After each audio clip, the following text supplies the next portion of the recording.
or YouTube? Honestly, I start on YouTube. Honestly, you definitely need to like 100% for sure. Like across anything that you're learning. Is that Sid? What's up, Sid? Good to see you. Um, if you want to learn anything AI, first step always is sign up for YouTube Premium.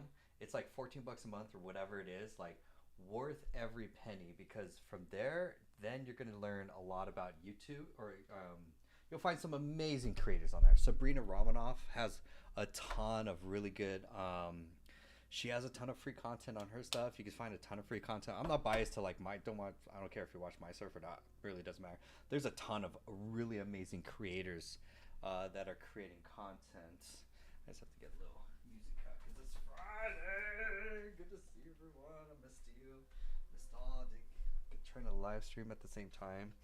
Um, so basically, like to answer the user's question, where's the best place to learn AI? Starting off, honestly, YouTube University. Like full, that's gonna get you started because 14 bucks a month, like you can't beat that. And then the only downside is it's gonna take you like four ish videos for you to find a really good tutorial. I usually go through like three or four of them, and then I'm like, oh, okay, this is the best one I can start, and I copy what they do basically.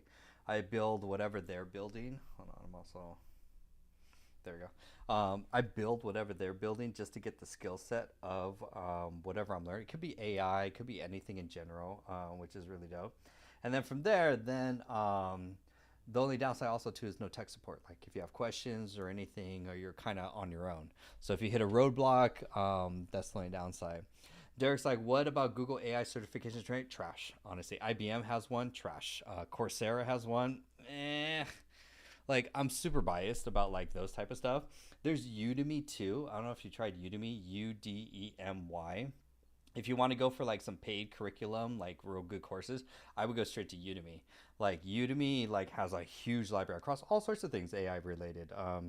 They have a ton of free stuff. And then you know me, I'm going to be biased of course too. Then if you want to what you're going to join our community for is the networking is regardless of any of your goals, like especially if you want to learn something in general, surround yourself with people who are trying to build or trying to work on that all together.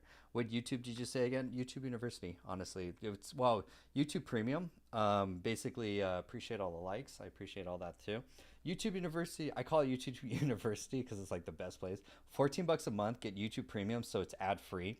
I listen to roughly 7 hours of YouTube content every day, just binging news, binging tutorials, binging music, and so it's like it's always that's why I always have headphones on all the time. And then second is I mean that's the best place like just to start off. I mean then go to Udemy next, and then if you're serious, I mean our course and community. I mean, we do have courses on the best AI tools, but it's not so much that. It's more the community where every week everyone is building exciting things, showing off their projects, inspiring, sharing ideas, collaborations, tech support, instant questions to your answers, and stuff like that. There's no bots, there's no algorithm. It's real people connecting and growing together. And that's what the community is like. Really like together for. So, update for a lot of people inside the AI community are it's still early in the show, but Fridays are now going to become. It's really I think Oksana is the only one in the chat right now. Friday portfolio. I think it's called. I'm going to call it show and tell.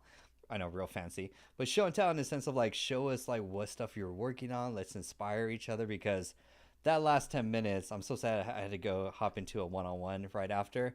I was working with David on his business model. We fixed his business model. He's going to do a lot better now. Gave him a lot of business strategy. He said, Trust No One says, I'm looking for the best AI for marketing. What do you think? Depends on what you're marketing. It's not anything marketing is like content. If you're not doing content, you're not doing marketing. If you're not creating content, no one knows about your product or service or business. It's all content all day. Right after this live stream, I gotta spend an hour recording my 10 pieces of content a day. I will not miss a day, at least this week. That was my goal. I was like, can I post 10 pieces of content every single day this whole week? And so far, I haven't missed a day. Today was just office hour sessions and one-on-one coaching sessions. So excuse me, right after I'm gonna just get my reps in for my 10 pieces of content. That's marketing. That's gonna bring attention, eyeballs, new people to your business. Have you used Notion to help track? Love Notion. Love me some Notion. Notion, ride or die. Because I tried. There we go. There we go. I've tried all the others. I've tried Obsidian. I've tried Evernote. I've tried Apple Notes. I've tried Google Docs. I've tried Microsoft Word. I've tried what Todoist. Even if you want to go into like Trello, I've tried them all. Notion has been my ride or die as far as like the most reliable building a second brain, digital brain to like all of your digital notebooks. It's so powerful. Just set up my template. Nice. Betsy, the best tip though is don't build dashboards and don't build multiple lists. One list to rule them all. Just call it documents, and that's it. That's all you need. No one database, and that's what we teach in the course. Like I teach you how to build my ultimate Notion database because I've been doing it for like 5-6 years, give or take. Like, and so I've done the project management, I've done the task management, I've built iOS, or you're like, there's what's called the entrepreneur operating system in there. I've built dashboards. I've gone from like one list to 40 lists and then back down. And now I roughly have maybe about 5 master lists, one for documents, one for my swipe file, which is my marketing swipe file, one for books, one for tech tools. Those are my daily, and then those are the main ones. Like that top 4. That's pretty much. I have a lot to learn. Join the community. Of course, I'm gonna be biased in a sense, but it's actually the first course I make everyone go through before they go to. I mean, it's optional; they don't have to. Like everything's just up. But the way I ordered it, Notion is the first course that I have all members go through, because I need to get them off Google Docs. Most of everyone is coming from Google Docs as far as like note taking and stuff like that, or Microsoft Word. I'm like, I need to get you off that into Notion with one master database, so you can actually build a second brain, meaning all your notes, your files, knowledge, resources, all the stuff, so that it could grow from there. Kareem's like, I just started using Notion too. It's powerful. It's so amazing. Going to join? Yeah, we'll see you in there, Betsy. Take your time, no rush. It's an amazing group of people. We all learn from each other. That's now what we're getting into phase 2 of the community's evolution, where now it's becoming the network effect, meaning the value of the, I don't want to say product, is now determined on the size of the network. This is like how you got Facebook, Pinterest, whatever, in the sense that now as more people join, you get more of the more relationships, the knowledge, the insight, the expertise, that it accelerates. So it's actually the value is like, I'm studying a lot about network effects right now. Super, super nerdy kind of stuff. So that's what the value of the community. And then it's almost like study groups kind of thing. If you're around, like say study groups for like college or whatever, like you're more likely to pass a college class if you're a part of a study group that meets regularly, that talks about that topic, and then hearing other people's either how they explain topics or even use cases, how they're doing things, or watching and learning from others. You accelerate from a study group basically, and that's what the community is basically. I don't mean to harp the community so much, but it's like, I'm more here to answer your guys' questions because happy Friday! I'm just checking all the comments, making sure I got up to date for everyone. But yeah, put your is the link to your community still on your page? Yes. Also, caveat too, just because I'm now getting it's kind of flattering in the sense of like now I'm getting so big that people are copying my page to like try and steal my traffic. Like they're literally ripping everything on my page, all my content, everything, and then they're following my followers to try and. So I will always, just for kind of just to kind of let you guys know. I still gotta log into TikTok too. Hold on. Let me log into TikTok as well too. My website, or I can't say the W word. Let's see. I'll bring this up. Let me log into the TikTok. My website, gotta be careful. It's more for you guys. Like, there's nothing I could do until I'm slowly working on. I gotta get myself published online in order for me to get verified on TikTok. TikTok will verify you, but let me see. What the fuck? Oh yeah, say hold on. There we go. Okay, I gotta log in real quick with TikTok. Okay, hold on. I gotta bypass because my website in there, it will never be a link tree. It's always my domain, which is simpletechskills.com. Give it a moment. Oh, I have two-factor now authentication, which I'm kind of happy about, just in case my account ever gets hacked. How does TikTok verify you? So it's actually free. If you there's an option in the settings to go through their verification process, and when you go through it, oh, they sent it to my email. Here, just make sure. I like two-factor. You basically, it's interesting. Just for you guys know, you have to submit 4 public news publications for them to verify your identity, that you're this person online or whatever. I'm logging in right now. Almost there. Logged in, and we are good to go. Okay, cool. So my website will always be Simple Tech Skills, no matter what. Always. There can be only one. But here's the interesting. I'll show you some spam accounts too, which is kind of interesting, because members send them to me and they're like, "Hey, do you have another account?" I'm like, "Nope, I only have one." It's like, "You tried following me," and I'm like, most likely not, unless you're talking about AI. Unless you talk about AI and you post a lot of content. So this is Notion. Oh wait, not that one. I like that node. Bot lights. Oh no, that's bot builders. Spam. Here we go. So these are the spam accounts. Like, they're getting crafty. They'll put a period before the name. I don't know. They're buying the followers. There's no way that they're like, do it. Does it include books? Actually, we do have a directory of ChatGPT books inside the community, and they're ripping all my content. I don't know how they're even getting like the views to like, unless they're buying the views. Like, that's pretty insane. This one's very interesting. It's a whole different, it's my Dr. AI. The at gives it away, but they're even putting my website URL, and I'm like, technically you're just giving me free traffic, but I'm like, all right, that's fine. I just want to share this because like eventually when you create content and you get big, like it was going to happen to you. I mean, it's just, I just report, but TikTok's horrible at reporting.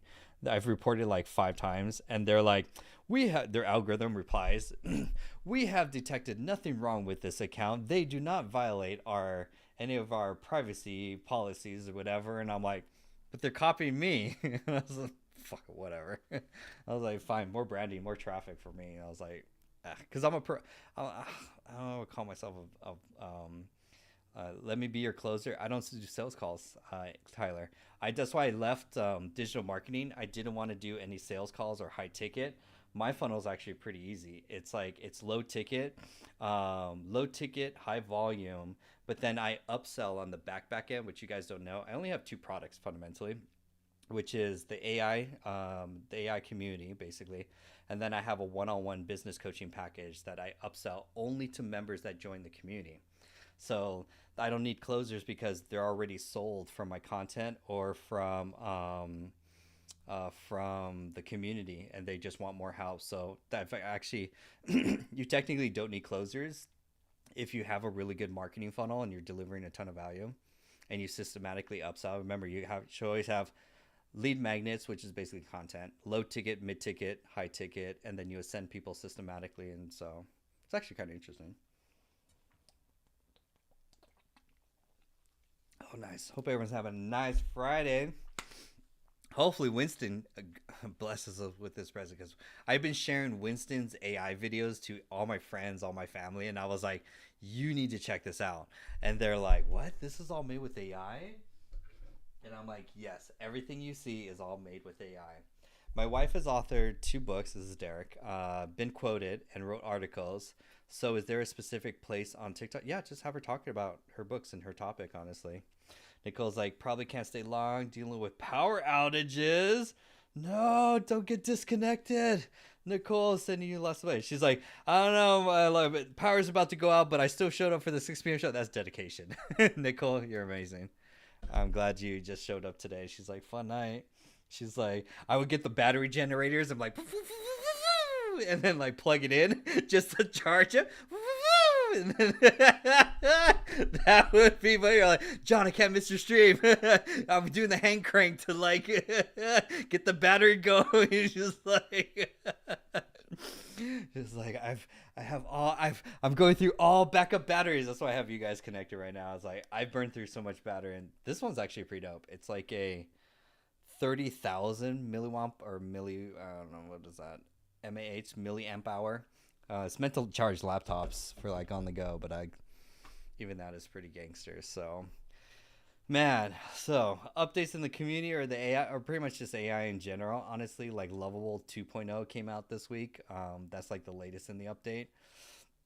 We're actually going to be pivoting in the community now that we got 10 people on. I'm just going to reiterate what I said in the beginning. Today's workshop today, awesome. The last 10 minutes was the best. It's always the last like 10, 20 minutes of like whatever our get togethers that like magic starts happening. And I'm like, I just need to get out of the way now. So, we're going to do from now on, every Friday is no longer going to be poll and workshops. I'm going to go back to my course schedule. And then every Friday is going to be show and tell. So if you come on, you have an idea for a project, or you have something that doesn't even have to be completed. Have something that you're working on, a video, a chatbot, custom GPT, an app, whatever, something AI related, or even marketing. Like, come show to the community, because I think that's going to just inspire a lot of people just to see now, because we now have what's called the network effect. It's now reached a threshold where now the value is no longer me, the value is now the community. She's like, Oksana's like, that would be great to brainstorm our project. Yeah, like that. The last 10 minutes today, magic. That was, I was like, that's what we're going to do for Fridays and find. So yeah, projects don't even have to be perfect. Come in, just share. Even if you have an idea, what do you think? What should I do? And we can share and help each other. I think that's going to be great. Derek's like, Bolt versus Lovable. Which one is trash? I heard people prefer, I think it's MGX. MGX great. It's just expensive. And I get it. MGX like does it all in one, but I think you could do the same with the proper workflow of like Lovable to maybe Flutters. I was learning today. To I don't know if you want to go Cursor from there. I'm also eventually. So the problem is, you eventually, no matter which route you go, you eventually have to move into a offline local large language model running on your computer to do the code iterating, or else you're going to burn a ton of token requests and just burn out expensive on all the token requests regardless of what you're building, kind of thing. So it's actually more beneficial long term wise to store your code, whatever. I mean, get an MVP done in Lovable, or I've heard Lovable to Flutter, or even to Cursor, just to get an MVP basic structure, and then download on GitHub, and then work in an offline large language model, so that you're not constant, because every request like burns basically money of your subscription for any of those apps and stuff, and that could get expensive. So as a more long-term cost strategy, again, I'm just learning this today, because tomorrow we're going to have a workshop. Actually, oh yeah, none of you guys have heard too. Oh, sick. So fun fact, after I did the workshop today with the community members, after the workshop, actually I could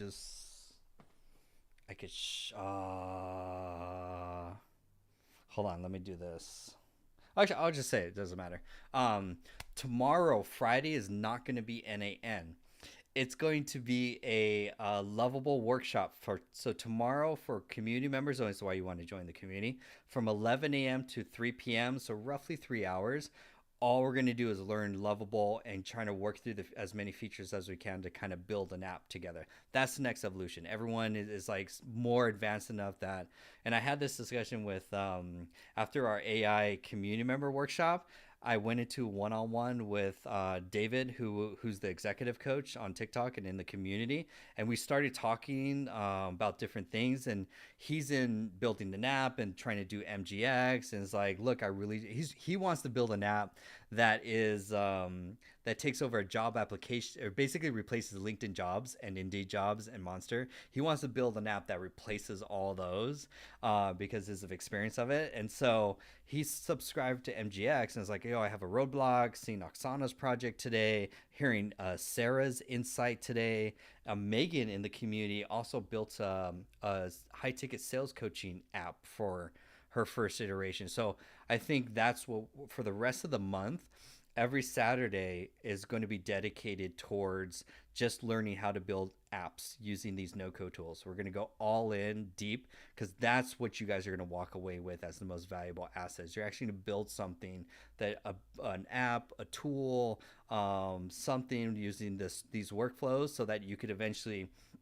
I say the whole mission statement of the community is also to make FU money.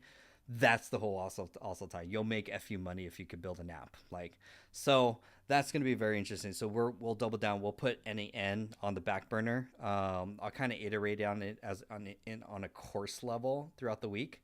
And then every Saturday we're just going to get together, talk about app building, and then hone everyone's skills so that all of you know how to build an app, and go through from idea all the way to getting paid subscribers. Like, you'll be able to monetize whatever app that you want. That's going to be our focus for the rest of April. Well, actually, April is almost over. So April and then May, basically. It's like we'll spend every Saturday on that, basically. And then Friday will be show and tell. You can show and tell whatever projects that you want. And I think that's a good evolution of the community, because everyone's, I'm not gonna lie, you guys are advancing very fast.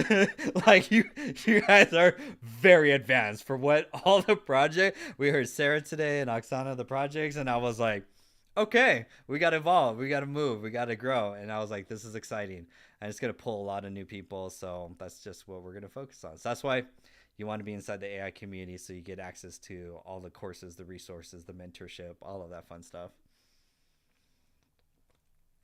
I sent the email out today, maybe like an hour, 2 hours ago ish. Thank you, Sid. I appreciate you, Sid. I appreciate you, Oksana. Like, I'm forgiving. I'm doing my best to kind of keep up and evolve and grow this as, so it's a learning experience for me to also like build and grow a community. We're growing very much. I'm excited for it. And that's where I think, I mean, we're still going to talk about a lot of stuff. So, but this, I mean, not gonna lie, you guys are growing. I'm very exciting. And so, like, that's, you guys are literally trying to solve real world problems and like make a few money on the side. So that's, it's very exciting to see it grow, learning like crazy. Yeah, you've, Sid, since you joined, which maybe a week, I think you've been in, give or take, you've been in the community already. We've exposed you to so many other ideas, and you've also shared another insight into what you're doing in your workflow. So we're gonna learn. All at the end of the day, it's a network effect. We're learning from each other. That's the next, like, that's the great thing, kind of thing. And so that's why I'm real happy to see this grow and evolve. Jan's like, I'm Jan from Ghana, and I've been following you for a while. Appreciate you showing up. Nick is like, hi, are these courses free? Nope, they are paid. You have to join. Well, when the community, it's like Netflix. You get access to everything. You get access to all the courses, which are pre-recorded. Anything that's pre-recorded, we save. You get access to, we have twice a week office hour sessions. Once a week, that's now show and tell. And then Saturdays are like not fully committed, but like I need to do, it's just my own personal time to just like reinvest into it. It's not like a set schedule because it may come and go depending. But because I'm technically eventually going to save Saturday for like a future tier of like a next level of the course, because not course, but community that wants to move into the higher levels kind of thing. So slowly just kind of like building this up. But right now we're doing good as far as the resources, the support. Members are posting their work in the community. Erica posted another video today. I think she saw Winston's video, was like, yo, that motivated her to create more. So Erica's gangster because she's going to be coming out with a bunch of workshops for her community, teaching video, teaching GPTs, teaching all sorts of stuff. So and then we fixed today's David had a business model challenge. He wasn't, at the end of the day, he was like, how do I make a few money? And I'm like, we sat down, looked at his business, looked at what he was doing. I think if he makes this pivot, it's going to help him grow and scale even better. So I'm also doing like business coaching mentorship on the back end to help members grow, scale their business, because everyone in there's an entrepreneur, which is dope. Like, that's the exciting thing. It's all entrepreneurs leveraging AI, both in AI or in a different niche. And it's exciting. It's really exciting. I'm like, I love what I do every day. It's like we have amazing people doing amazing things, pushing the boundaries. And it's like, this is the stuff you're not finding on YouTube. Betsy's like, I'm in business administration, entrepreneurship, ending my second semester, going into my third semester with a 4.0. Oh, the funny thing is, like in the real world, GPAs don't really matter anymore, but the skill sets that you learn from there just start either way. I don't know if you whatever like Betsy, which put your goal. Like, is there a job title? Is there a business you want to start? Is there, yeah, the skill sets are what you're gonna walk away with the most. Alfredo, good to see you too. Happy Friday, Alfredo. We were talking about. Thank you so for sharing the Closebot group as like puts a little context of like because I was sharing it to David who does executive coaching, but like, look, you're just as valuable as what they're teaching. He's doing different. He's like career coaching basically, and I was like, you need to. He was undercharging for his services, and I was like, it was burning him out. He couldn't scale it, so I was like, you need to like almost 5x your price basically to basically like that price. I was like, 'cause it's always when I show entrepreneurs like school communities, it stretches their mind of like how much they should be charging for their value, basically. And so that's just another way because community it's just one vehicle as far as like a monetization. It's not the only thing, but I find communities like the best right now. Because that's a versus like courses and stuff like that. So people want to get together, people want to collaborate, people want to network outside of algorithms and bots because let's be honest, any social media platform you're on, you're 50% of the time you're talking with a bot. You look in the comments, bots. That's why I don't answer like the comments anymore. It's like I don't have time. It's like if you're serious, jump into the community and I can answer your questions and grow and stuff like that. But it's like online is just all bots and algorithms. But at least in the community, people want to get away from all that, have private conversations, uncensored, share, collaborate, network. So it's exciting. Exciting week. Do you have a platform for your community? Yeah, it's Circle. Circle is where I don't like Kajabi. I don't like school. I don't like Go High Level. I love Mighty Networks. I have nothing wrong to say about Mighty Networks. But as far as like the best platform to host your community, if only if you're doing a community, that's like the best platform. It's like I only buy the best for tech.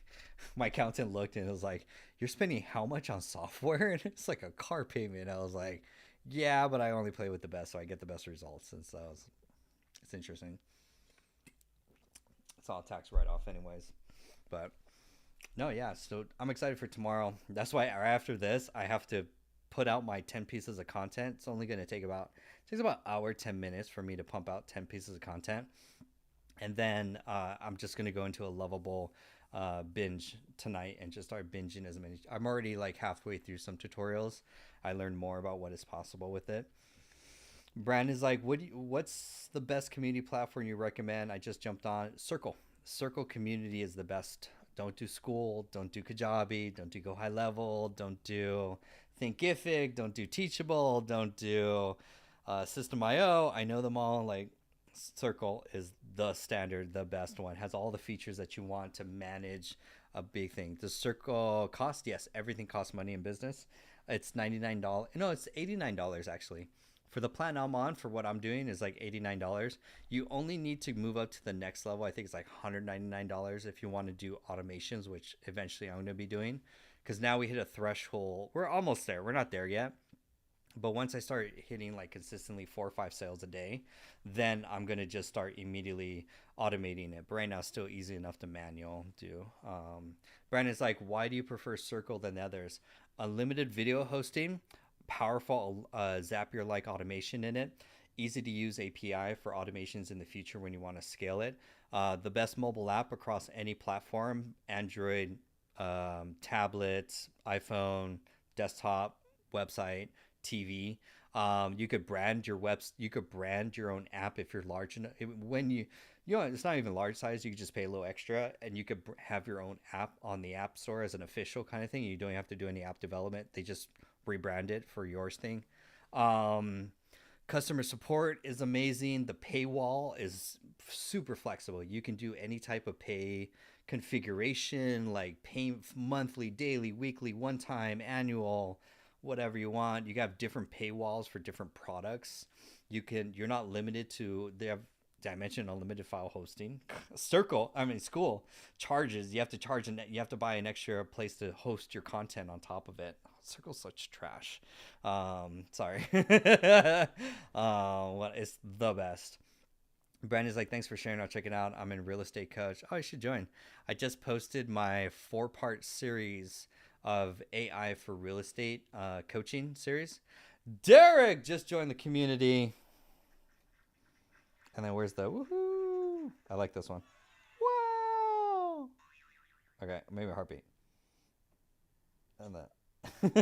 I just want to play all the buttons. Okay, cool. It's like a game show eventually. But Derek just joined the community. Shout out to Derek. Welcome to the AI community.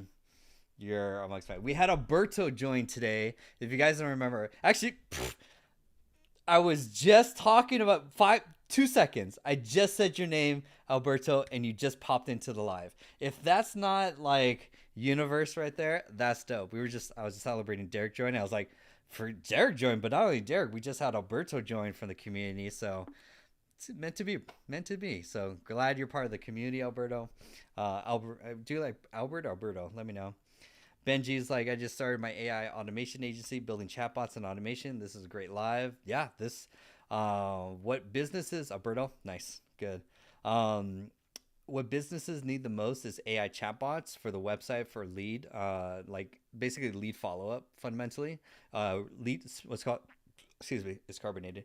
Speed to lead, meaning as soon as they fill out the form on the website or contact your business, you text them immediately and start the sales process.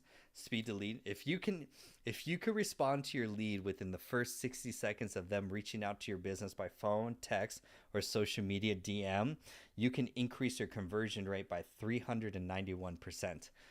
That's insane. And so you're going to use you can use Go High Level. By the way, ManyChat, we'll eventually do a course on ManyChat because ManyChat does a lot of DM automations right now. And shout out to a lot of people too I forgot who mentioned it today in the community. Metro something. I'll get the name because I need to buy. I need to upgrade from me. I'm growing from Buffer. I've been on the free plan for the longest time, but now I need to start scheduling content days in the future. So I'm looking at a couple. Everyone's mentioned Metronome. Or hold on, let me get the name of it. What's the name of it? Hold on, bear with me. I gotta go to my Notion database. Metrical. Let me share this. So Metrical. Share this. Everyone's been mentioning. I've had so many people mention this. Was it you said? I think you said it too. And so for the price, because if I'm going to pay social media access to Twitter, terms roll, because if I get to do all my brands basically for 18, that's on the annual. What's the monthly plan? Oh, they only have annual? What? Oh, fuck that though. I'm not doing that if they only have annual. Hold on. Oh, they only have annual? Oh, $22 a month with monthly payment. Okay, 22. So that's still the cheapest. Blotato's 29. Buffer's gonna cost 30. I'm sure. How much is Hootsuite? Hootsuite. I don't care really like which one. I'm not doing Go High Level. Go High Level because suck a fat one. How much is Hootsuite? I always just do monthly. Ouch. Jesus. 140 no. No, that's a no. That's a hard no. Okay, so I'll do. I don't understand how they do. What they define as brands. I want advancers, social media profiles. Yeah, because I need to. I know 104 for what? What is defined as a brand? Each profile can be used to manage a whole brand because you can connect all your social networks related to a brand. Okay, so a brand is a business, and if a business has 6 social media profiles, that counts as one brand, if I'm reading that right. So I could do 10 brands, 10 of all of them, basically. By the way, Blue Sky is actually going to be a fun one, basically. Derek, you're the one who joined the community. Dope. Okay, now I can put a face to a name. So you're going to get a welcome email pretty shortly. Remember, let me just take a look real quick. You are going to... Nice, you're on the monthly plan. Good shit. I like how you put the email. Nice. The little plus sign. Erica's in the house. Amazing, Erica. Erica, tomorrow we're going to do a build an app workshop. So if you want to build an app using Lovable, we're going to do that workshop tomorrow, 11 a.m. to it's like 3 hours. We're not gonna go that. We'll just like hang out. So you should have got an email for that. I just sent it today and I posted. It's a pinned comment in the community as well too. So we're gonna pivot from NAN on the Saturday weekend workshops to building apps with Low, because everyone in the community is kind of like graduated from custom GPTs. They now want to build apps. So that's the next level. She's like, I'll be at an AI conference tomorrow. Nice. Give us an update. Let us know what they talk about. That'll be interesting. Document it. Content idea. Document all of it. Like, hey, I'm at an AI conference and we're gonna talk about blah blah blah, and just like you in the background, like with whatever their logo or stuff's in the background. Free content. Just like get a bunch of B-roll content, and then there's your content idea. Mint's like, how do you join in the community? Real simple. If you just go, I can't say certain words on TikTok. That's why it's like I have to be conscious of it. But if you just go here, you'll be able to join. Super easy. I made it easier too from last night's. You guys are giving me great feedback on how to like improve the website too. So I'll check that out. Oh yeah, definitely like create content, Erica. That's gonna be great. Oh, Derek is asking, is that the one in Boston? Erica. Derek right above and Erica. Oh, in Houston. Oh, interesting. Ooh, let's check it out. I'm curious. Which one? AI conference in here. AI conference in Houston. Because that's like free content, honestly. 4-hour drive. Worth it, though. Worth it. Like, trust. Those. So maybe this by Real World Education. I don't know. National conference on on something like that. I don't know if that's the one. When's this one? April 9th. Oh no, this one passed. This is old. So September. And then I don't know, there's so many. So wait, this one's show me April 26th. Because the other thing too, you'll post in the group. Dope. I appreciate that. Because the other thing too, Erica, for you, follow. You can find maybe this. You can find all the speakers that are on it, and I would send all the speakers a DM too, like just send them a DM, and then when you see them there, be like, hey, I sent you a DM in TikTok, or I sent them a DM in Instagram, and so they can. It's actually a little hack there, kind of too. So, sweet. Networking, bring a ton of business cards, Erica. I go to like usually I'll do. I know it's cheesy, but I'll go to like Staples, because Staples does 24 hours business card printing. You can just upload it and pick it up the next day, and I'll just buy like 250 or 200 or something like that, and I just trade cards all day, and just like, and then I'll have a pen, and then I'll write something interesting about them on a card, and so I save it, and then immediately after it, just send them all a message immediately. Hey, we talked about this at the message, wanted to be in touch. Here's my socials. Here's all that stuff. Social media. So yeah. And then Derek mentions one in Boston.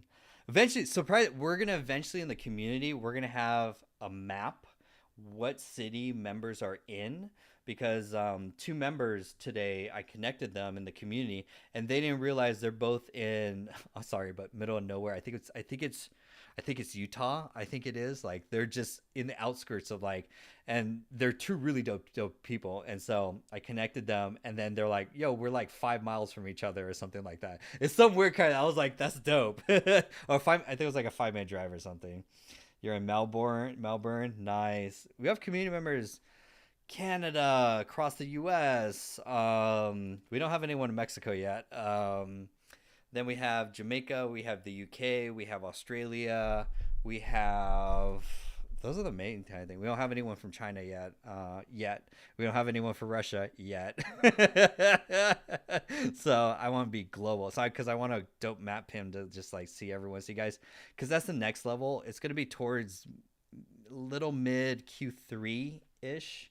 We're gonna have like local chapters so that you guys could connect outside of the group and meet each other in a city, and because that's what's really gonna propel the relationships, the networking even farther. Is if you guys could, anyone could get together in a city and meet regularly, that's gonna be a whole nother like level that's going to help each other collaborate, network, more opportunity, because it's not so much the skills that you're learning as well too, but it's the relationships that you're going to meet from here.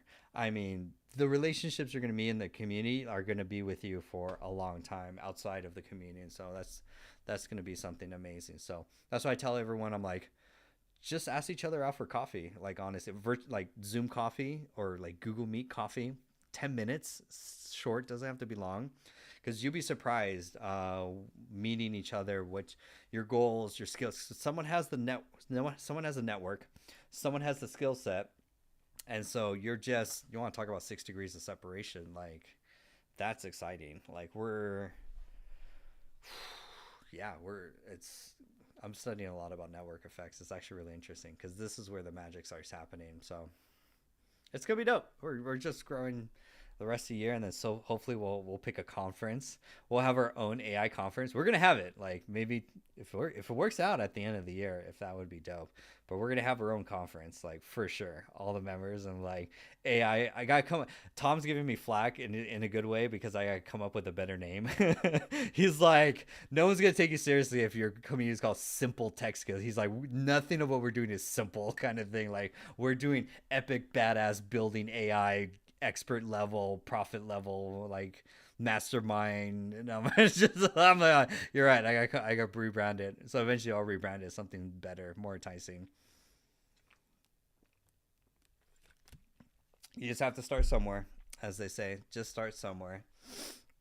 Dope. Does anyone have any specific AI questions, or we could roast a business? Yesterday's roast, 6 p.m. Winston, who would have thought that and Erica, I sent you the live stream and the timestamp so you can see when we roasted Winston, and we all had walked away with goosebumps. Like Winston, expert in his craft, but just needed help with business and market. Yeah, epic. I've been showing all my friends and family, and I was like, yeah, everything you see is all AI, and they're like, what do you mean all this is AI? I was like, everything is AI, and they're like, what show is this on Netflix? I'm like, this ain't Netflix yet. He's gonna have his own network show for sure. Like we're gonna look back and be like, well, we knew Winston when he had like 300 subscribers on YouTube. That's all. Now he's at Cannes Festival. He's got a Hulu deal. He's coming out with another Netflix series. I will buy, and I bought his pack last night. I bought his whatever 175 pack to like fund his stuff. I was like, done. Whatever I could do to fund those type of artists, those types of creators, I was like, do your thing, bro. Like, yes. So I'm excited to kind of like push him closer towards his dreams and goals, because dude is talented. It inspired a lot of us. We learned a lot from. God, those films were so good. I've watched them like 4 times. I just keep looking. I'm like, this is what's possible with AI. This, and it's Runway, Midjourney, Runway, some Kling 2.0 now, and it's the same tools you all have access to. Everyone could just sign up and start learning. Like now is such a great time to be an AI. You could write a book, create a podcast, create a commercial, build a brand, build an app, build an app business to compete with Silicon Valley. Like now is the best time to be in like AI right now. It's, so let me know if anyone wants to get their business roasted. We could switch if you guys want, but yeah, I'm excited. It's gonna be interesting. But yeah, tonight I got to study a lot about Lovable. I got to create my content, which would be kind of dope. I got to get my reps in, and then tomorrow we're building an app. I want to finish my book app. Honestly, my book app. I really want to finish that. But I mean, if you guys, let's put a number one in the chat if you guys want to see Winston's video again. Put number one in the chat, and we can watch another Winston video. Just gets the engagement up. So it's like, because that shit was epic. I have never seen Sid's like, yes, like, game. I need one more yes, one more one. Dang, Fridays are always a light day, anyways. We're just kind of hanging out. Derek's like, structure is my biggest challenge with AI. I have ideas for days and have created AI ideas. It's just, yeah, it's everyone has, but you'll find the resources in the community. You'll find people to help you, like, inspire you, but also, like, some members are ahead as far as what they built. I'm not gonna lie, what Oksana built today, boom. Derek's like, it's final implementation deployment. That's my final challenge. We're gonna get through that. And so it's like, how do you finally ship? How do you monetize? But the most important part is, how do you market? That's always the biggest challenge about any business, anything AI related. It all comes down to marketing, and I teach this the same. You have to post content. You have to, no matter what. It's like, you have to, and you have to do volume. Like, we had a good discussion yesterday with Winston. Winston does high quality but low volume. He may post a post like maybe once every 2 months, versus me. I don't like calling myself it, but I guess I'm a content creator. I have to call myself that, which I don't even want to, but I am, because I understand, like, the volume game. Like, you have to put out volume of content to get attention on who you are, what your business is, what your offers are, because it's never the best product or service that wins. It's always whoever can market themselves the most, or I guess the most attention and awareness kind of thing. So that's always, like, the biggest and hardest things. And you can't do faceless. Sorry. Megan's going to come on, but I'm like, I can't do faceless. Sorry. Got to show your face. Got to build a brand. It's going to pay off in the long run. Actually, if I have it, I'll talk about an Alex Hormozy kind of video about that. He's like, absolutely working on that. Was looking into 11 Labs and Synthesia. I think it's called. Synthesia's dope. There's Synthesia and even like HeyGen. HeyGen is not bad, honestly. Like, it's so easy to use too. With 11 Labs, very easy, powerful combination, and then it's just working through that workflow, honestly. Because you could do, now YouTubers are putting out YouTube videos and short videos. Now, we've seen the shorts already. I could name a handful of AI of, like, people, and I could show you guys if you want to. Of It's not just AI influencers, some other ones too. It's all AI generated content. Like, they're using their avatar with 11 Labs. The problem is you don't get range of emotion. The workflow to help with marketing, yeah. We had another member, Keen. We did his business coaching session today, and Keen is a investment management, asset management, basically for high net worth individuals.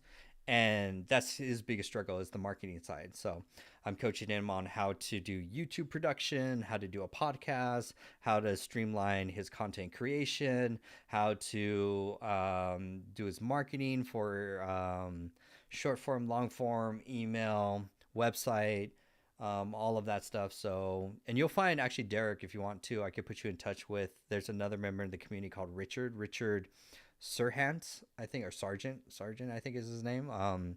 He's a marketing expert, like expert. He's mostly in paid ads.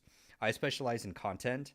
Derek, okay, when I send my intro message, I'll DM his name. Richard's super nice. He loves, like, if you send him, like, just say, hi, John said you talk about marketing. I love to just virtual coffee on Zoom or like Google Meet for like 10 minutes. He's super nice. Like, and he how much I love marketing. He loves marketing. I do social content. He's really good on paid ads. He's already built, sold, and exited on his own marketing agency, like sold it to a private equity firm, and then bought a nice house. I think it's in Utah or something like that. So it's like, I just play matchmaker now. It's super fun. Like, I just play matchmaker. I'm like, oh, do you have this goal? Because I ask everyone their goals. I'm like, Okay, that's your goal. Okay, you need to talk with this person, and you need to introduce to this person, and then if some people are in the same field, like industry, I'll connect them as well too. I was like, oh, you're a dentist. Here, we just had another member come in that's a dentist. He's some. If I looked at it, because I always look at like I I social stalk the members in the sense of like if they have like a business email, I'll go to their business website and kind of like learn more about what they're doing and stuff. So we had a dentist, and he seems like a very high level person that's like a CEO of some dentist firm. And so he came in, so I connected him with another member that's a dentist and stuff. So like I'm just playing matchmaker. I'm like, you need to talk to this person, talk to this person. And today Joseph talked with, I know Josh, he's a AI automation guy, and he's talked with Richard, and they found out they're in the same city in Utah, I think it is, or something like that, in the middle of nowhere kind of thing. And I was like, he was so excited. He's like, we're in the same city, because he feels so lonely right out there. So I was like, that's dope. That's fucking dope. Like it's a blessing. Like people in the community, like it's gonna be awesome. But yeah, let's take a look at Winston's work because that shit was epic. That was so epic. And it kind of changes it up. Okay, cool. Let's go. Do you guys have to go? How am I going to get there? Having trouble prompting GPT for Amazon seller leads. I'm in wholesale sourcing. It it depends what you're prompting for the leads. Like I need a little more context. Like what your leads you're trying to do emails or like what's the task or the use case? Think of it like that. Beepity bada boo, beepity bada boo. I was binging all of Winston's videos yesterday. You can see all the nonsense I listened to. Okay, here. This tutorial is actually really kind of dope. Actually, we did the pilgrims. I still get goosebumps about that video. The pilgrim video, amazing. We'll do. Oh, is this the whole movie? I'm not gonna play the whole movie. We'll do the Moses one. The Moses one is actually pretty dope. Ladies and gentlemen, meet Winston. He's the owner of Glory House Studios, so highly recommend. Hold on. I met him when he was 300 subscribers. Aww. Just it's how it starts. It all starts like that. Can you create a GPT for building GPTs? Megan has one. Like Megan built one that's like it's called GPT Architect, and it goes super in depth of like all the things you want to do to like build the most comprehensive GPT. I'm thinking about building a GPT just for like how to build a lovable app so that you could kind of like guide you through a process. Um, but I think Megan, you definitely want to reach out with Megan. She has the GPT Architect, which is super robust. I feel I'm not gonna lie, I feel embarrassed about me teaching GPTs because she's like so expert level, and I'm like, let me show you how to build my little GPT. She's like, oh yes, and that'd be great. Yeah, I'm gonna build because now as I'm learning more about Lovable, there's certain things that have to be happen in a certain order for you to, or else you just burn a bunch of credits. So I'll eventually build a custom GPT for building Lovable apps, which would be interesting. All right, we're gonna do Moses. Let me make sure my Bluetooth is off. Cool. Ladies and gentlemen, here we go. Ladies and gentlemen, get some popcorn out. Sit down, get some popcorn. The next 3 minutes are gonna be like amazing. God always calls a man to something, but if he does it in his own strength, it's sin. But if he goes in the strength of the Lord, what does he call it then?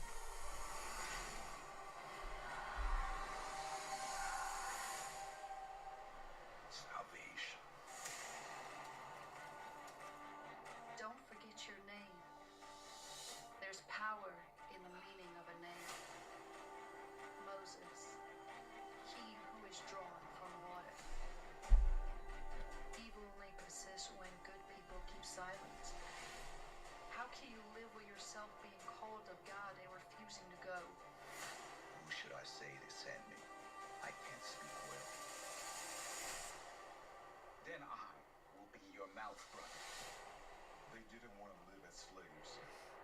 so they will die like dogs. Why not let them go worship their god? We are divine. We are God. You will die like any other man. All this is AI. I think it's Runway. You took everything from me.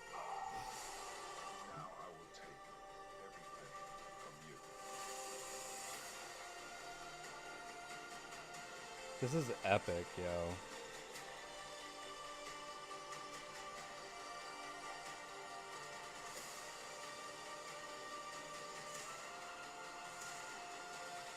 God will deliver us.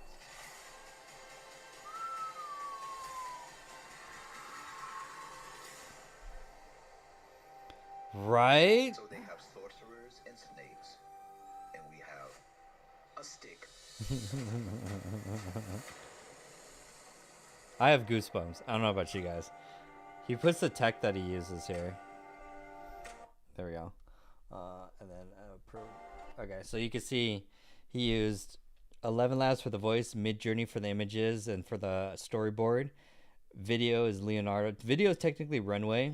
I'm not sure what he's using Stability for. CapCut for editing, or video upscaled using CapCut. That's interesting. And Adobe Premiere. So he mixes between Runway and Kling. Kling just did an update with 2.0, so it's like really good right now.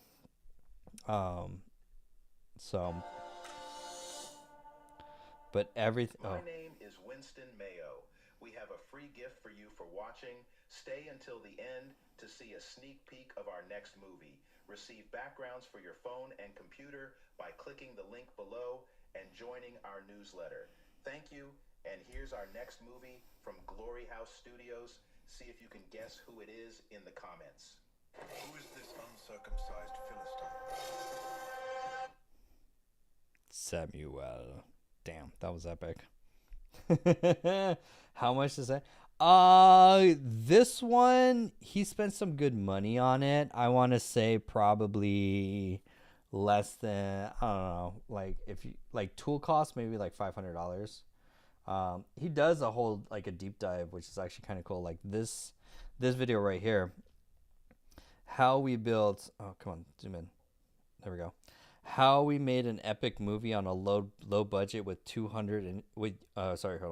How we made an epic movie on a low budget with AI, all under $285. That's for that level of quality. Like, let's see if we do this. Hello, this is Winston Mayo with Glory House Studios. I am the director, producer, and writer of the Pilgrim's Progress movie. The Pilgrims was that? Grace. This music guided our script's rhythm and So he did Suno for audio. Don't forget to upscale your images before video generation. We use tools like CapCut and Topaz to enhance image quality. Sorry, I gotta zoom out. There we go. Improved our final video output. Their voice Then they use model 11 is a Labs game for changer, voice. allowing us to capture real emotion in our That's characters' genius. So this is genius. If you guys don't know, 11 Labs or any AI voice sounds pretty monotone. There's no inflection, there's no emotion. 11 Labs has a feature called Voice Duplicate, where if you have someone say a line like "the cats are out of the bag" and like with inflection, it will match the inflection but in the AI voice, if that makes sense. So this is where they hired a voice actor. This is wild. This is genius. What happens when we die? So they hired a voice actor to do the inflection, Emptiness. Blackness. the pausing, Then the pacing, the end. and then 11 Labs Emptiness. and then 11 Labs will take that pacing and that voice and dub it in the AI voice, but matching the inflection, the range, the pausing, the pacing. That's advanced level of 11 Labs AI, which I find very fascinating. So they did, this is like ChatGPT and Midjourney to kind of come up with the characters, and then Midjourney for the images. What else did they do? I don't know why he pitches a website there. Then they do the whole video. Okay, we'll watch this part. Let's watch the trailer.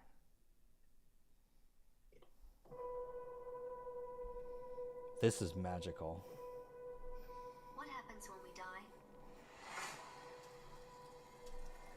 Emptiness, blackness, nothingness.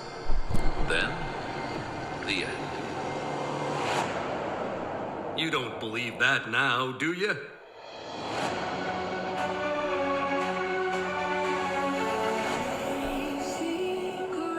Who are you? Faithful. Goodwill. Help. What? Interpreter, Shining Ones. Adam. Moses. And I am Evangelist. It's nice to meet you, Christian. What do you do when you know the truth, but no one will believe you? Pray that Jesus gives them ears to hear. There's a storm coming, a day of judgment. The wrath of God is going to be poured out unto all the world. Are you?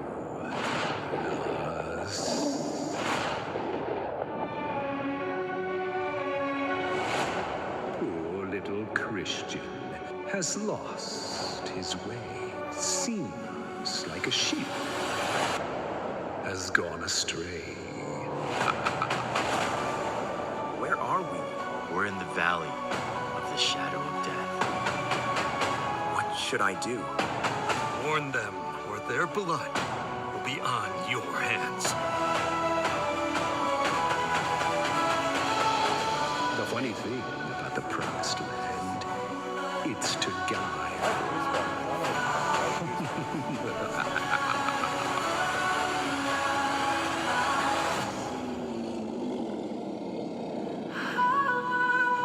To him who overcomes, I will grant to sit with me on my throne, for I have overcome the world.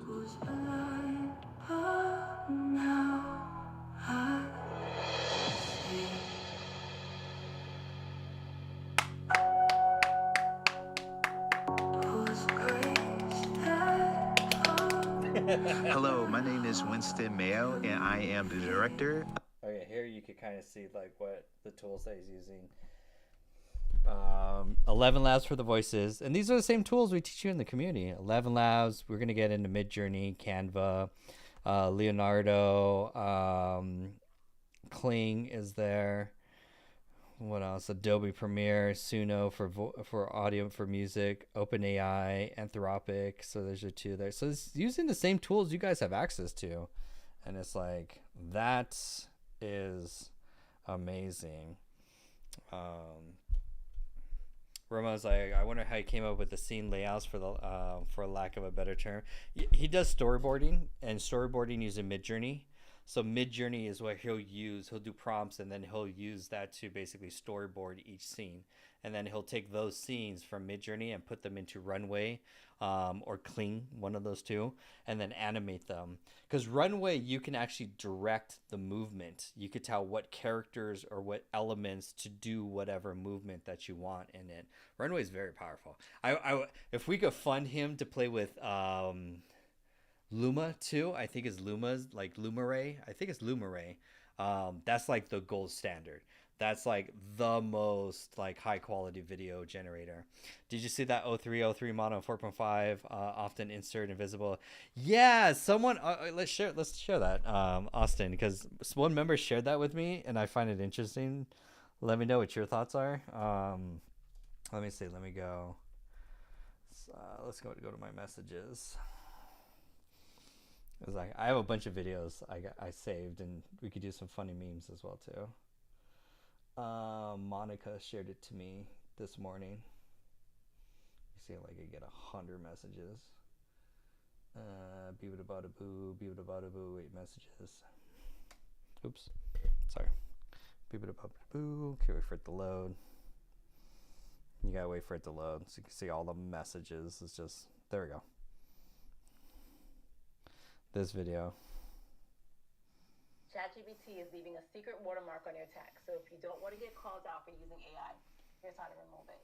So I'll copy the research I'm doing on MCPs. I'll paste my text into this website, which I'll paste in the comments.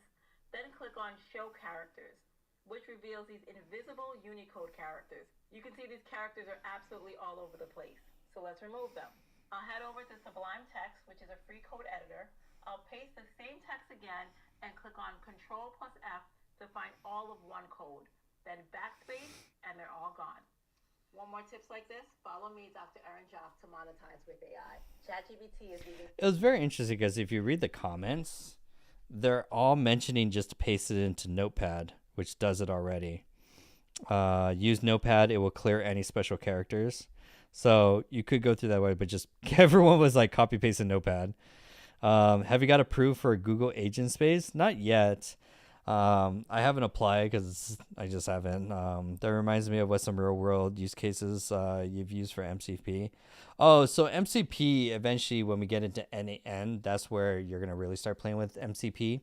I get to just for a lot of people, just to kind of like show, like. I'll paste my text into this website. Click on Show Characters. I'll paste. Show it. I want to see the characters. Here's how to remove it. So I'll copy the research I'm doing on MCPs. I'll paste my text into this website, which I'll paste in the comments. There, so you could get some people could get a see, so you can see like what it pastes. So, interesting. But if you do Notepad, you don't have to do that. It's like copy paste, and what people are saying here is like you could do that with just Microsoft Notepad, and it would nuke all the watermarks. Everyone said that in the comments. I was like, oh, that's pretty cool. Nice, good to know. So fascinating. I find it interesting. There was another one that people were talking about. Text, like they were mentioning this in it. Walter writes, beat any AI detector. This was interesting. Take a screenshot, take a screenshot, take a screenshot, take a screenshot. So this is the AI detector. Austin's like, is there a way to webhook something like Notepad to unfilter the code? No, because how do you do it in it? If you're copy pasting, I'm sure there's a workaround that you can do. For example, I'm sure there's a workflow way. Like some of these like things even have like APIs. Like does Notepad have API? So stupid. New plugin for it's like no plus. I'm sure there's a way to do it without it. Like, could I write a Python script to handle it and custom zap that? Oh yeah, that would do it. If you're Python skills, for sure. Anything. Python's the ultimate Swiss Army knife. Python, yeah. It's like there's most, and then ChatGPT's gonna write the code, and then it'd be and then you could do probably an open AI, but still, it's gotta like, yeah, you take it down, Python module, and then you could use that to like zap it out. But it's like. But but think about it. So it's only used for. It's only used like if you're in college and you're submitting a paper, for example. So if you're trying to get a degree or some certification program or school, for example, too, which is, let's be honest, is irrelevant, so it doesn't matter anyways. Then also if you're trying to publish a book on Amazon. Yes, they're going to detect it as well too. So you have to go through these extra steps if you're trying to go through those routes like gatekeepers. But if you're just selling stuff to your community, no one cares. If it's good value, it's good value. It's like no one's going to rip through your stuff like this is what's everyone knows. It's kind of hard for everyone to be like, it's kind of more insulting to be like, wait, you didn't use AI to write this? Like, I don't know. It's probably missing some information. Now the thing is, why aren't you using AI? Not are you using AI, which is kind of fun. I don't know. I find that interesting. But there's ways to like rip it through these AI detectors. There's a few other ones if you guys want. That basically it's such a weird phrase called humanize the text, which I thought was like such a weird word. Like let's humanize it so that it doesn't detect it. So. It just always depends. Like, what's the final use case? If it's commercial, doesn't really matter, honestly. if it's for like a degree or college or anything like that, for sure they're gonna detect it. But it's like, even then, you know, college students are so like crafty, like they're gonna have their own workarounds and workways kind of thing. So fundamentally, that's it. It's gonna be wild. That's where we live in. It's kind of interesting. They do it with images too. I haven't found like a tutorial. I would like to see what it is, but they actually do it the same for images. Like ChatGPT does have some watermark inside of the actual pixels of it. It's like your printer. All printers using yellow. That's why printers they have to print with color even if you choose black and white. It's because they're doing, I think it's like yellow spots, and they'll print a QR. It's not like a QR code, but it's like a dot matrix. Basically identifies that specific printer ID number. So everything you ever print on every printer has a watermark. It's just in yellow or just in like very faint. Austin's like, I was pro AI for college because I thought learning to use AI is super important. Then ChatGPT crashed. It's a skill set. It's so valuable. I'd be more sad for it. And college students don't think to switch to Claude or Gemini. There's still, most of the world doesn't know like how to switch different tools. A lot of people are just like stuck in like one tool they're trying to do everything with just one tool. And it's like, nah, really, you want to like, what's the task? And then you want to find the right AI tool. And then even switching between tools is like the powerful kind of thing. It's like, because it changes so much. There's always new tools, new models, new features. And so like one tool like Gemini is my deep research kind of like workhorse, and then ChatGPT is my daily driver, and then Cider is like my grammar writer fixer. But if they didn't switch model, I don't think they're learning to use AI effectively. Everyone in general, just because there's a lack of AI literacy in the sense of like actually learning more. What people just think AI is just mostly like ChatGPT. They don't know that there's different models that have different use cases for different purposes, and the nuances, like, unless it's so overwhelming for people to be like, oh, ChatGPT 4.0, but then ChatGPT 03, and then ChatGPT 5, and so it's like, I did a meme. I don't know. This is stupid. This is so stupid, but for one of my skits, this is so stupid. But I did a video. Let's see if I can find it. That talked about the different models, because it's overwhelming for any person to even just stay up to date with all the different versions.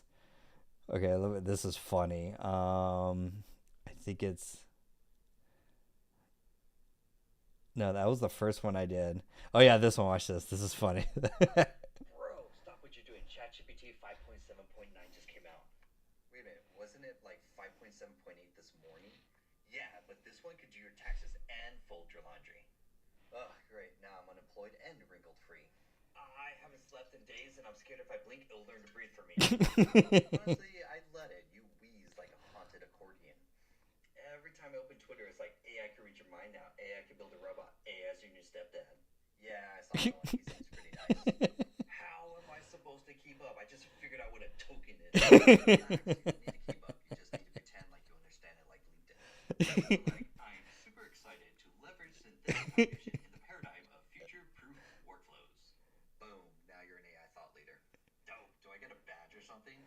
No, but your forehead's now considered data storage unit. ChatGPT 5.7.9 just came out. Bro, 5.7.9 just came out. Stupid humor like that makes me laugh. I gotta do more skits. Like, they didn't perform that well, but I gotta do some more of them. Like, but that's what everyone's like. It's like, what's 5. What does this do? And like, I thought I just got accustomed to the other one, and people are going through the models and are like, now the newest one is not 05, it's 03. So they went back a number. So like, people are like, what the fuck is 03? It's so confusing. It's like, everyone has that. So they're like, what?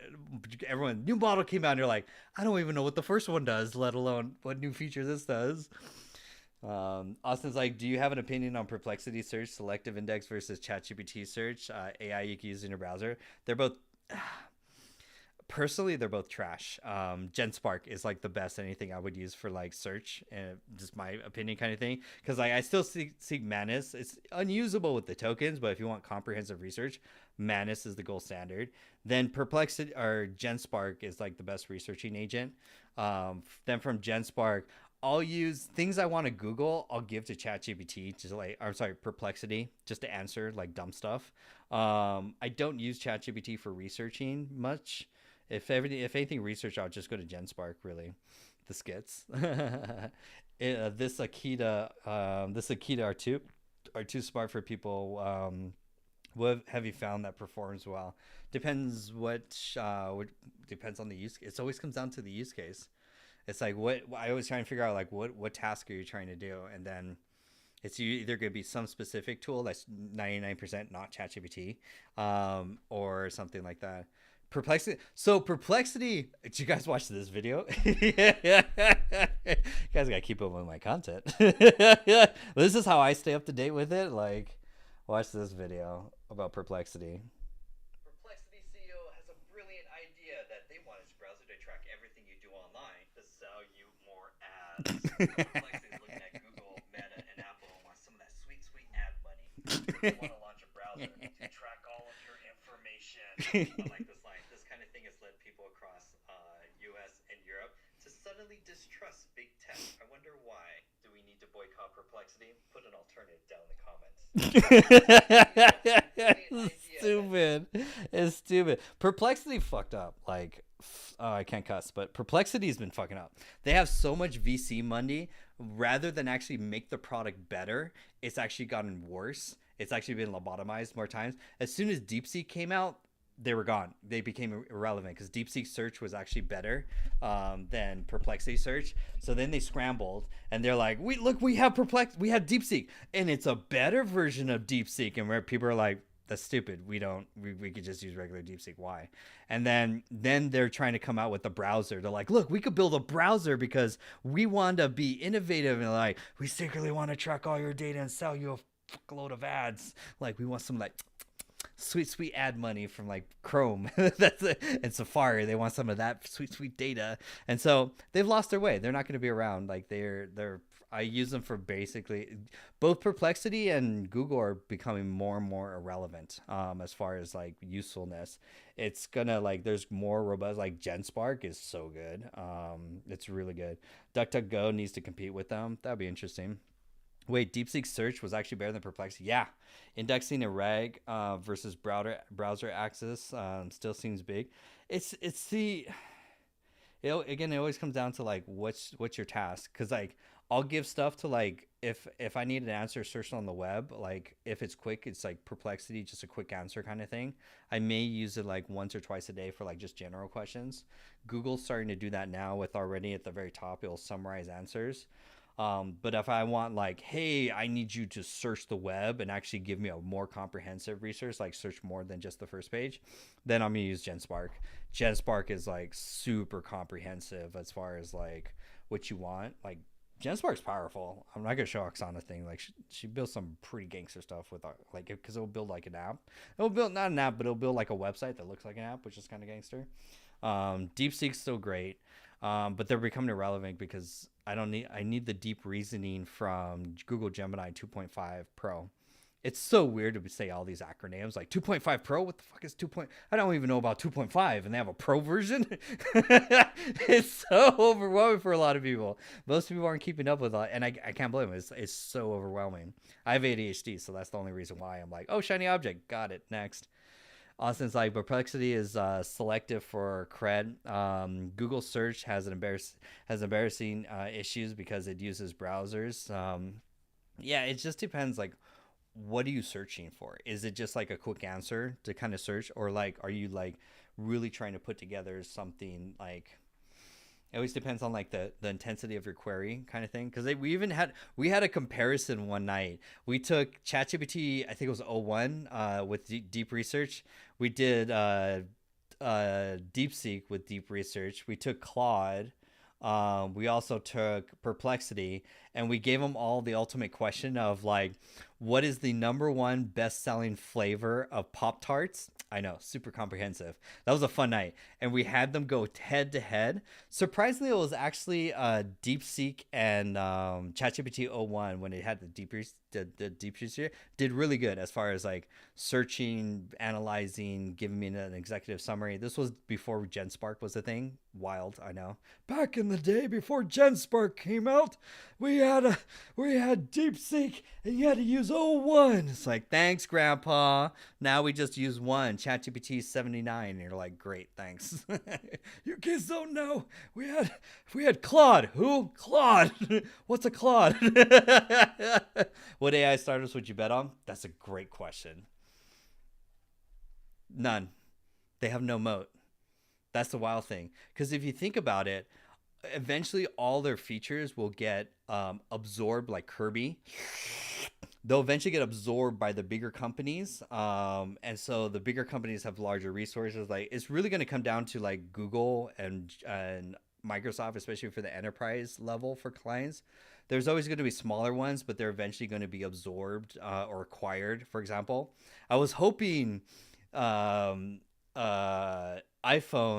or Apple would acquire Sesame to replace the voice for Siri.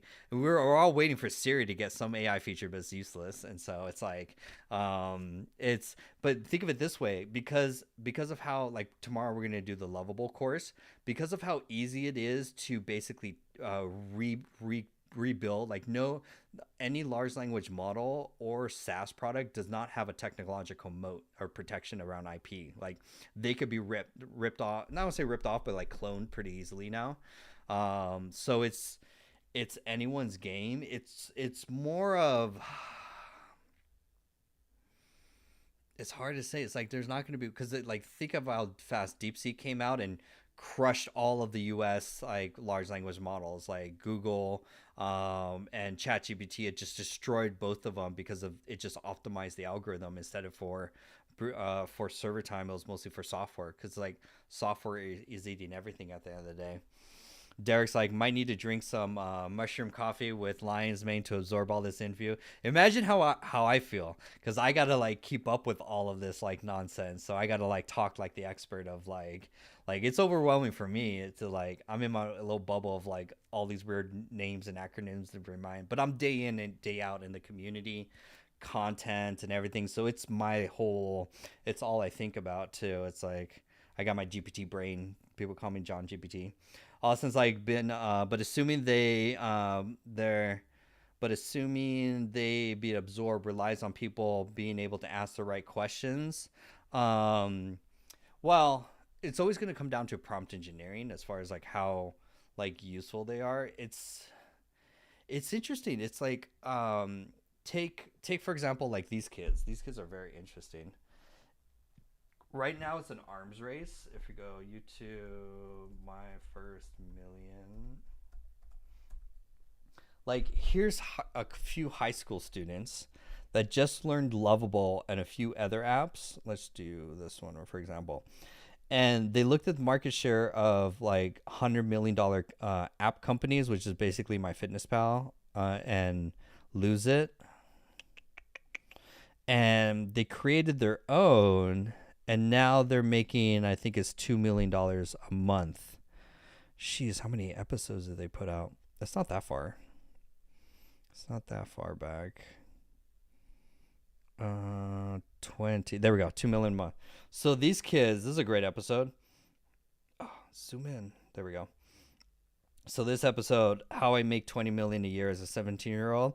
All they did was use Lovable, I think Cursor and a few other apps to basically rebuild like what MyFitnessPal and Lose It does, and just improve on one feature. And now they're taking their market share, and they're now making $2 million a month. Like, there's SaaS products and stuff like Go High Level or even like Salesforce. Like, they have no technological moat, so they're eventually going to get gutted. Like, the bigger companies are going to get gutted. And then it's going to be the smaller companies that are going to be able to grow, pivot, use these tools, and take market share, scale, and then just exit as quickly as possible. There's like sounds like an interesting business model. Also, I do think model improvement will make prompt engineers less necessary, but I don't know. They are going that way. Like all prompting is becoming like the whatever the transformer model that is interpreting the prompts is getting better.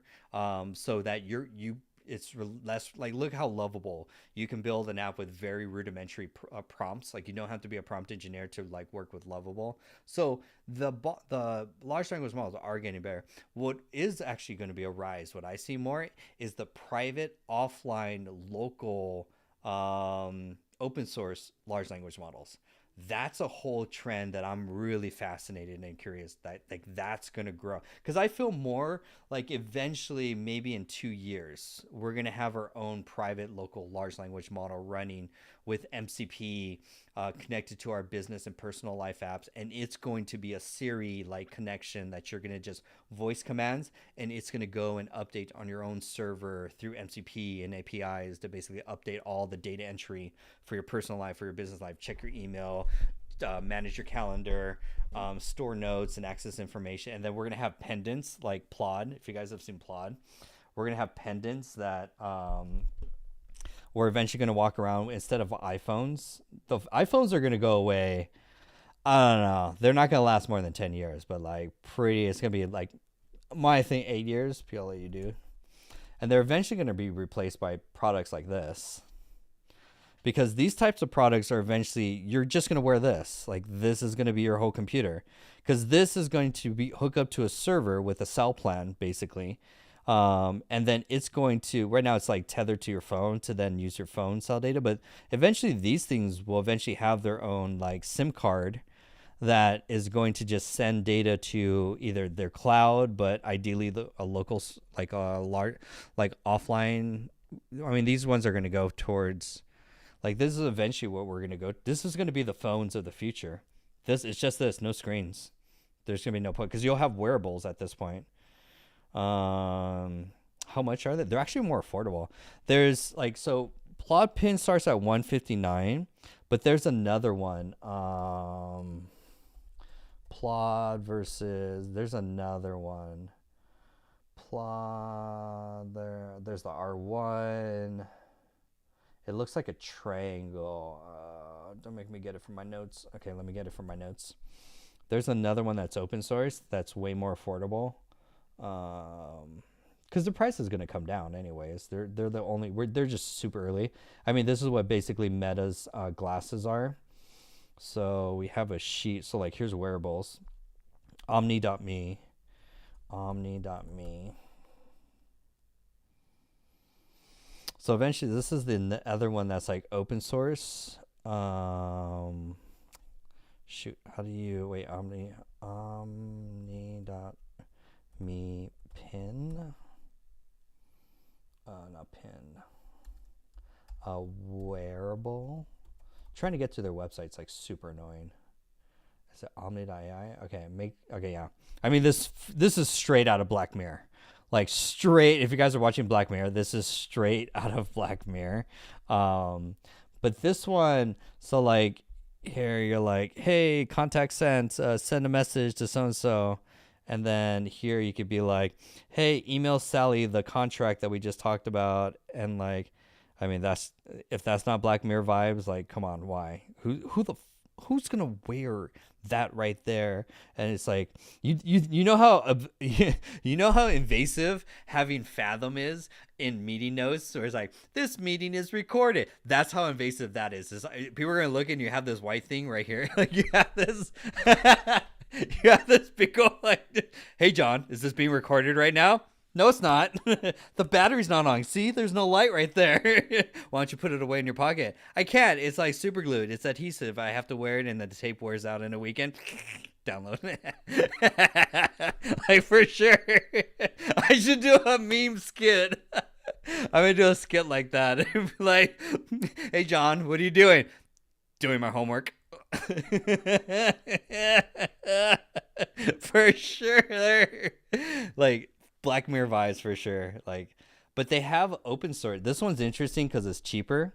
See, it has the pendant version, but this one's a dev kit, meaning it's I don't think it's open source, but they have basically like an API that you could, like, this one's $69, like that's super cheap. Sharing laughs. I'm gonna do this kid tonight. I'm gonna be like, I'm gonna use my phone and be like, hey, it's gonna be older bro is still older bro is still using his phone, and younger bro's like, and they'll be like, what are you doing? I'm watching Netflix. Shh. And you're like, that looks weird. You're like, shut up, loser. Still use your phone. I get so much work done. It's like, what are you doing? I'm building an app.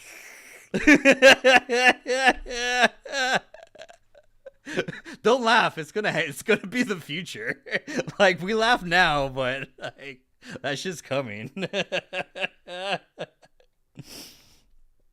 I like the meme comic because now I can make fun of all the AI stuff that we're all like annoyed about. It's like, it's the best form of content. So this one's actually open source, which is like super interesting. This one actually hooks up the Zapier, which is really dope. So like you get all your conversations and stuff. Like it's weird as it's so weird.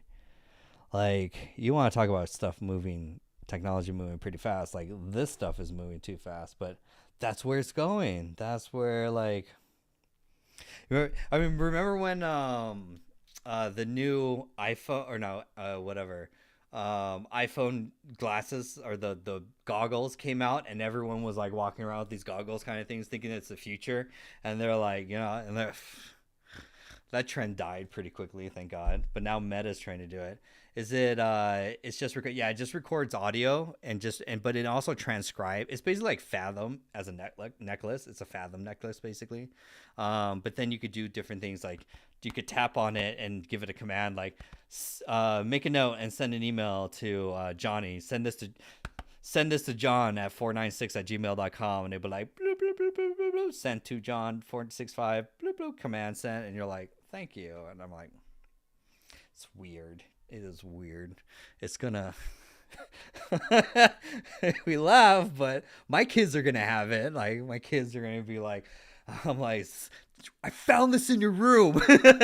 Why can't you use a phone like a normal kid? Dad, I was hiding it. I saw it on the T-Mobile plan. I was like, I saw on their device recorder. That's why I had to search your room. I'm finding these devices everywhere. Like, use a phone like a normal kid and go outside and text a friend. Dad, you still text? It's gonna be weird. Like, we gotta do like a AI stand-up show where we just rip on AI. That's the future. That's coming down the pipeline. It's wild. I mean, even, they're doing the wearables. Meta's doing the glasses. They're trying with that.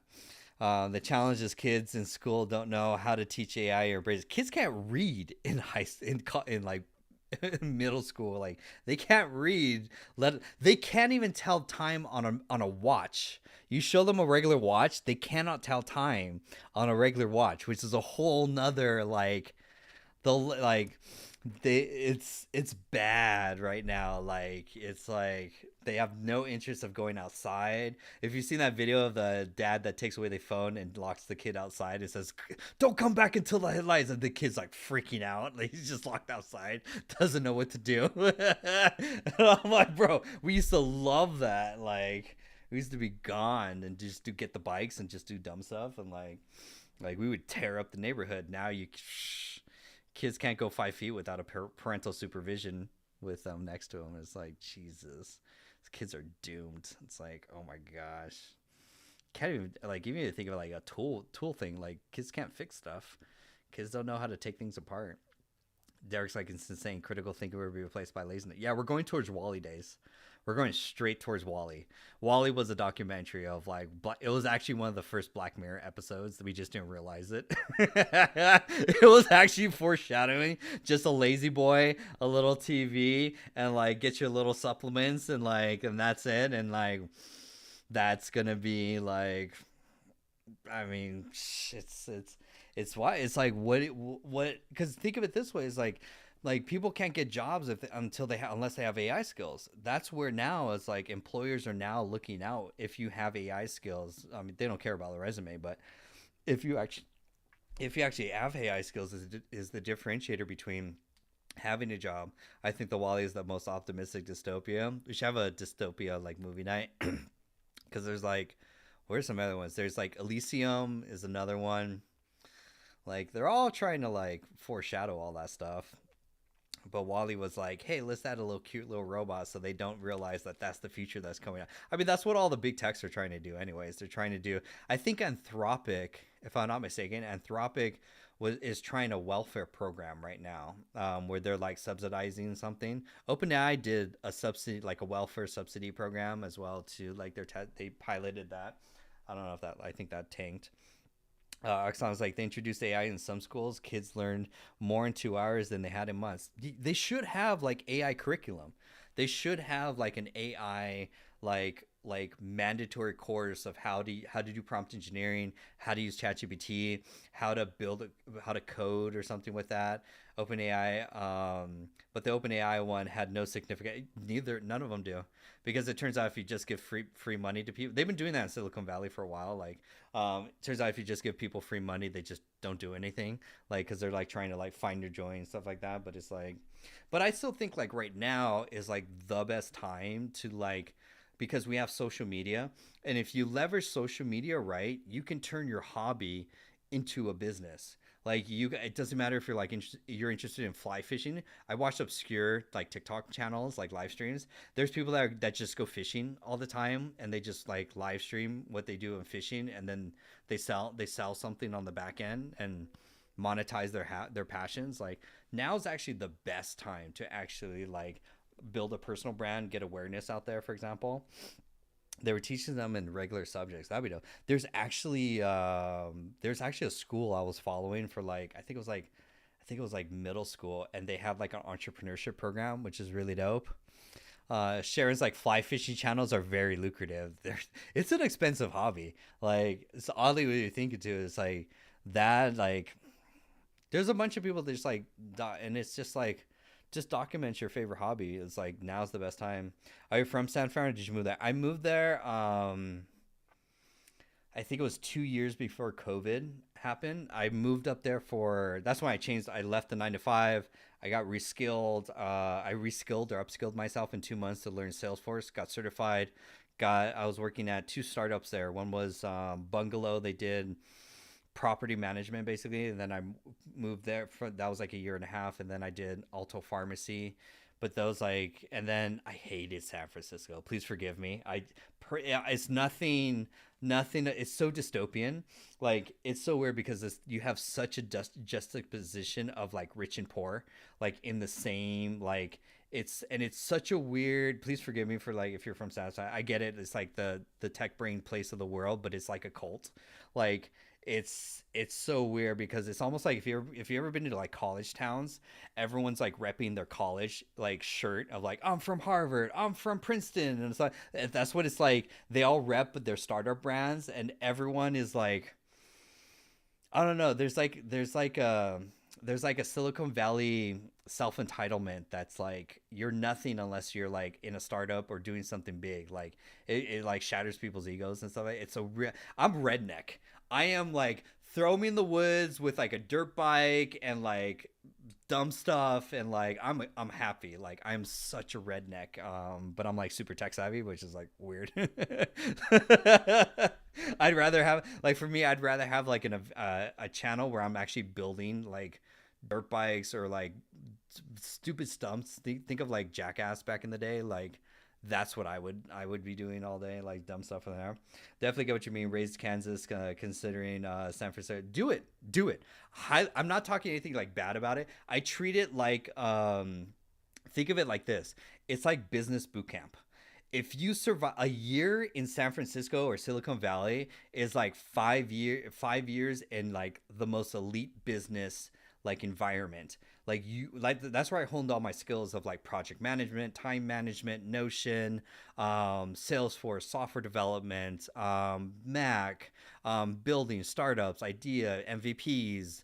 Like it's like the best. Like if you survive in startups, like startups aren't for everyone kind of thing. It's like you're there like for like 10 hours a day. Like it's a grind, but the skills that you learn, you go back into like regular 9 to 5 world, you'll crush it. Like you'll crush anywhere you go. Like you'll destroy them as far as like productivity and stuff. That's why I liked it. It was a great like boot camp. Like I learned a ton from it. But it's not sustainable. Like it has a very high burnout rate for it. It will chew through like your life and everything of like, I mean, but it's like the best skill learning. Like, so I loved it. I loved it. Which bootcamp? No, I treat it more like just being in that environment and surviving a startup. Like I treat it like think of it like business boot camp, just in general kind of thing. I didn't do any like software development boot camps, but like your pace of working, and you have to be like, everyone there is great at what they do. You can't be mediocre in Silicon Valley. That's one thing. You can't be mediocre in your skill set or your knowledge. You have to be the best of what you do just to survive there. Because it eats mediocrity, which I loved it because it was like a meritocracy kind of like. But everyone don't realize everyone there is just an employee for the VC firms or for private equity. That's all you are is like you're building fast to scale. A lot of people want to, that's why I don't like when I teach entrepreneurship, I teach the bootstrap way, like how to bootstrap a business, do your own marketing, build your own personal brand, build your own MVP, build your own audience. I don't teach the VC, like here's how to get funding, here's how to sell equity, here's how to do pitch decks. It's a totally different like business trajectory kind of thing. But they're just two different worlds. What do you think about PE roll-ups? It's inevitable. It's actually a lucrative business model. Let me see if I have this right. I'm gonna mess up the metrics really bad here. What Alex Hormozi realized when he sold Gym Launch to a private equity firm was if you can get your company to doing, I think it's $5 million in EBITDA, then you can sell it for like, I think I'm going to mess up the multiples. Don't quote me on it, but you could sell it for like a 5x to like a private equity firm. However, if you get it to like $10 million in EBITDA, just $5 million more, then you could sell it for a 40x to a private equity. Because there's behemoths of private equity firms that they have so much capital that they have to move and invest to get a return, because they're investing, like, I'm talking billions. Like they have to like move and reinvest. They could only buy companies that are $10 million and up in EBITDA. So that's why they're willing to pay a premium. That's why Alex wants, that's the whole business model of basically, I'm in California. That's why Alex Hormozi started acquisition.com, because he's like, if I could get a company that's early between 1 to 5 million in revenue, I know how to scale them to making $10 million in EBITDA, and then they'll sell it to a private equity firm and make 40x the return. It's an insane. He goes, why not? That's the massive leverage of ROI. So that's why he invests in certain companies that have a certain revenue stream, because he's just trying to double their annual revenue. Because if they could get 10 million or more for whatever annual revenue before tax and earnings and stuff, then they could sell it at a higher multiple valuation to these super large private equity firms. Like there's PEs and there's another one, I forgot the name. So it's like, that's like a lucrative business model if you want to get, that's what I'm trying. Like my whole thing later on is, once I have enough capital and I have enough FU money, my investment is not going to be in real estate. It's actually going to be in small businesses. I'm just going to buy and fund small businesses, grow them, and then exit them or keep them as a cash flowing asset. Like that's my skill set. That's why I love like marketing, because I could take, you see me when I roast businesses, I could take any business and figure out where they're struggling with marketing and sales. And if you have the skill set of marketing, you can grow any business fundamentally. Like it's such a hack. So that's why, like, that's my retirement plan, is just to have like I don't know, like 10 different businesses in different industries, and then just have the cash flow from a business. Because if I improve the marketing and sales or operations for a small business, I could generate more passive income cash flow and then just hire an operator to manage it. Tom in the community is like, he's someone I aspire, not, I don't aspire, but I want to partner with eventually. Tom in the community, he may be on the call. He does business acquisitions. So we get nerdy about business acquisition types. I think that's so nerdy, but that's he's trying to get to $100 million in his exit. And so that's why, like, Tom's actually really interesting. He works mostly during the day. That's why he never shows up to like the office hours or stuff. He only has like the late nights off. Sharon knows, because we would hang out. We're gonna bring back the late night streams. Just forgive me, I'm kind of burnt out with all the other stuff I have to do during the day. It's like the last, like after 10 o'clock, after 11 o'clock, 11 to 1 is the only time I have like to myself. It's like, Sharon's like, Tom rocks. Tom's gangster. And then Austin's like, I feel a lot more comfortable investing in boring businesses and adding AI. What concerns do you have? That's the best way. That's like the Cody Sanchez. I'm sure a lot of people have come up to it. Cody Sanchez business model. Right now Cody Sanchez.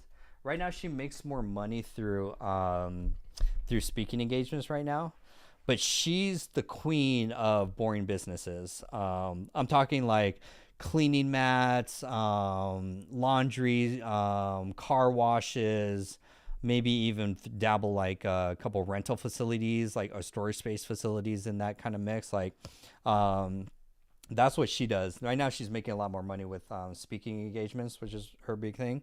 So that's what you definitely want to do, is because think of it this way, we're going to go through in the next 20 to 30 years the biggest wealth transfer of whatever the baby boomer generation. Like they don't want to hold on to these businesses anymore. They're tired, a lot of these family owned businesses. So that's why private equity is going around and it's gobbling them up. Private equity is trying to get there first, but like that's where you can just get them early. I think it's like Biz by Sell is a website. I think it's Biz by Sell, where you can search Biz by Sell, I think it is. Yeah, Biz by Sell. This is what Tom uses. It's basically like, what's the way to say? It's like Amazon, but you're shopping for businesses to buy. Let's do gas stations, whatever, it doesn't matter. So here you can see a bunch of gas stations that you could buy. You're like, oh, you could buy this one for 3.2 million. You'll get a small business alone. And then they go through like the details. I mean, if you want, like, this is what Tom does all day. He looks for deals on this and basically uses AI to now try and evaluate deals. And he gives you like EBITDA, the gross revenue, the inventory. They break down the business, all the details about it, which is interesting. So I find this stuff nerdy. Like, I love this type of stuff. Austin says, sounds like you mostly agree, but I'd be interested in hearing your concerns about the. Yeah, no, it's the best model. Like, I'd never want to be an innovator in any market. Like, you kind of have to like build, to make your first million, you have to like take market share from someone else. So that's how you're going to get your first million. Then from there, you reinvest it into, the idea is boring businesses in different industries, so that if one industry tanks or whatever, that's how you diversify. Basically, it's like, that's one way. Derek's like, yes. Austin's like, I'm in on a t-shirt print shop and paint co because of that belief. Yeah, perfect. Yeah, and you can cash flow, scale them. T-shirt businesses are interesting because if you could sell to influencers, even better. And then painting businesses are even, just boring businesses, simple. And then you keep them just profitable. Like, you just keep it lean, don't scale it. Like, most people make the mistake of trying to like scale too much or too big, but then you're too exposed. Keep it small, keep it profitable, give equity to your employees. It's basically like how, I think it's like Patagonia, but the fitness supplements. The guy who does fitness supplements, I think Randy something, I forgot his name. He has equity, so you give them equity so that, I mean, you have long-term employees, because that's basically what you want. You just want long-term people that are just like that, because churn is horrible, especially for like churn, especially on a management level, will destroy a business. It's interesting. Okay, I'm gonna take a break, eat some dinner, relax. I gotta do my content now. I gotta spend the next hour doing my content to get my 10 pieces of content out. That's marketing. Do not miss a day. I post 10 pieces of content. I'll do some skits today, which would be kind of funny. Whatever. And then, so yeah, so I'll be back late in about 2 hours for the 10 p.m. We're just gonna hang out. I'll play around with Lovable, prepare for tomorrow. Tomorrow is our AI, or tomorrow is a workshop for how to build using Lovable. So highly recommend. Everyone should have got the email tonight. And then Sharon's like, yay for the skits. See you at 10. Definitely. I'll be back on YouTube. And I'll see you guys in the next episode. And shout out to Derek. Awesome, Derek, that you joined the community. I'm going to send you a DM right now. Get your goals and walk into the community. And then look at the first post. The first post in the community talks about the Zoom link for tomorrow. And then you'll be good. So any questions, DM me. Welcome to the community family. It's happy Friday, everyone. Have a wonderful day. Relax. And I'll be back pretty soon. Bye. Have a wonderful night, Sharon. I will be back. I got some skits to write right now so I can make fun of